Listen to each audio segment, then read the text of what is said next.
Hello everyone! In this video, we will be explaining what an OSI model is and how it works. So for those who do not know what an OSI model is, OSI stands for Open System Interconnection. OSI model is basically a logical model for how network systems are supposed to communicate with each other. It breaks down the different components of a network communication and slots them into layers. An OSI model is made up of 7 layers, which include the application layer, the presentation layer, the session layer, the transport layer, the network layer, the data link layer, and the physical layer. The layers from top to bottom are what is the closest to the end user, so what the user is interacting with all the way down to shooting the information into the network. Well, an OSI model is just a logical model which does not identify where exactly the problem exists, such as it does not help you to identify which switch or router the problem might be in, or why the website isn't working. So why do we use an OSI model? Well, we use an OSI model to break it down into layers so that it allows us to think about the problem and decide where the problem might actually be. For example, we might not know which specific router might have a problem, but with the help of an OSI model, we can narrow it down to a point where we identify that the problem exists with the IP addresses, which helps us identify that the problem resides in layer 3.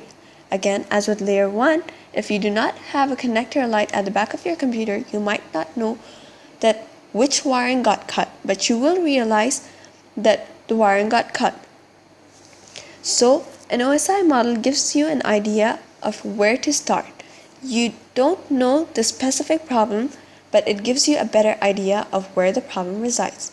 Now let's see how an OSI model works. Now let's see how the OSI reference model actually works.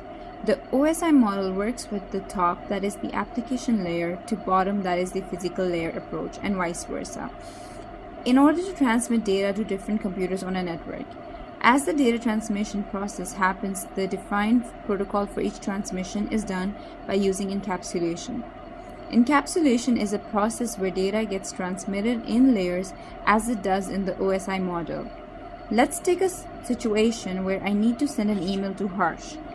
First, as a user, I'll be sending an email by using Outlook. As I send the email, I get access to the application layer of the OSI model. The data is then encapsulated in the presentation layer, which converts the information to be transmitted to the lower layer. As the data reaches in the session layer, it is structured and managed according to its desired requirement. As the encapsulation process leaves from the upper layer data, it moves to the transport layer, which in turn is known as a segment. The segment is then encapsulated as packets, that is in the network layer. At this layer, the packets decide on which computer the message is to be sent. After the data are in packets, it then goes to layer 2, which encapsulated into a frame which converts to bits, that is the physical layer. As the bits, which are in ones and zeros, are transmitted from Hanu's computer to mine, which is the physical layer. This is the actual time when both the computers are physically connected on the network. The bits are then transmitted to my computer. The data is then moved up the hierarchy from the physical layer to the application layer, where I, as the end user, will receive Mahanu's email. In order to better understand the 7 layers of the OSI model, we came up with a solution to remember the process with the help of few phrases. From top to bottom approach, apply proper sense to network data path.